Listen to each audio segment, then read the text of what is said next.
Hi hello welcome to ధనాస్ kitchen. ఈరోజు recipe ఏంటి అంటే తోటకూర ఫ్రై. ఈ తోటకూర ఫ్రైని తినని వాళ్ళంటూ ఎవ్వరూ ఉండరు, అంతా బాగుంటుంది, కంటికి చాలా మంచిది కూడా. సో ఎలా ప్రిపేర్ చేయాలో చూసేద్దాం.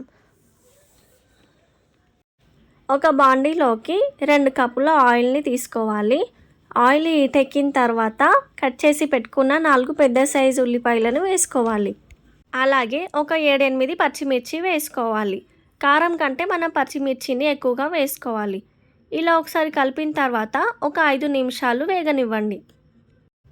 5 నిమిషాల తర్వాత చూడండి, ఉల్లిపాయలు అనేవి సగం ఫ్రై అయిపోయాయి.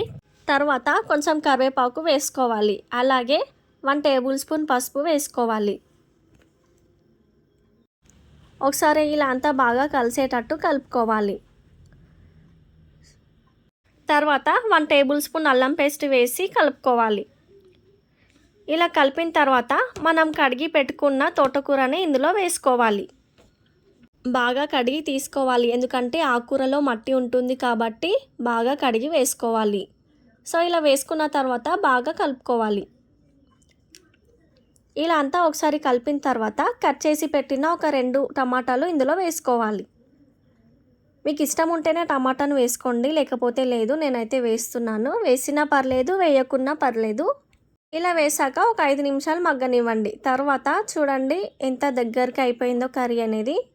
ఇలా ఒకసారి కలిపిన తర్వాత టేస్ట్కి సరిపడా కారం వేసుకోవాలి. మనం పచ్చిమిర్చి ఎక్కువగా వేసాం కాబట్టి కారం ఇక్కడ తగ్గించి వేసుకోండి. అలాగే టేస్ట్కి సరిపడా ఉప్పు వేసుకోండి. ఇలా అంతా బాగా కలిపిన తర్వాత ఒక 15 నిమిషాలు లో ఫ్లేమ్లో ఉడికించుకోండి. 15 నిమిషాల తర్వాత చూడండి, కర్రీ అనేది దగ్గరికి అయిపోయి ఫ్రైలా అయిపోయింది. లో ఫ్లేమ్లోనే ఉడికించుకోవాలి, అడుగంటకుండా అప్పుడప్పుడు మధ్యలో కలుపుతూ ఉండండి. మళ్ళీ ఒక 2 నిమిషాలు ఉంచండి. తర్వాత మనకి కర్రీ అనేది రెడీ అయిపోయినట్టే. ఇప్పుడు కొంచెం కొత్తిమీరని వేసుకోవాలి. సో మనం ఈ కర్రీ అనేది లో ఫ్లేమ్లోనే చేసుకోవాలి. ఒక 15 మినిట్స్ ఉంచితే అదే రెడీ అయిపోతుందండి. ఇప్పుడు స్టవ్ ఆఫ్ చేసేయండి. చూడండి కర్రీ అనేది ఎంత దగ్గరగా ఫ్రై అయిందో.